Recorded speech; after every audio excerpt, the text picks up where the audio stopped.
Tim SAR gabungan berhasil menemukan satu korban longsor di area proyek pembangkit listrik tenaga mini hidro atau PLTM di Kecamatan Aik, Sibundong, Kabupaten Tapanuli Utara. Usai penemuan satu korban, operasi pencarian dan pertolongan terus dilakukan, sebab dua korban lainnya masih hilang.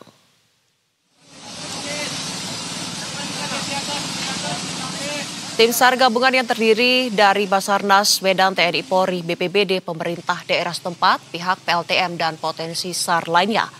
Menurut Kepala Kakar SAR kelas A Medan, yaitu Heri Marantika, korban ditemukan atas nama Anggiat Sahat Madalu berusia 36 tahun. Korban ditemukan tak jauh dari lokasi dan berada di bawah bangunan yang runtuh. Korban kemudian dievakuasi dan diserahkan kepada pihak keluarga melalui unsur terkait. Ia juga menyebut tim SAR gabungan bekerja semaksimal mungkin di lapangan. Namun kondisi cuaca dan struktur tanah yang labil menjadi tantangan tersendiri.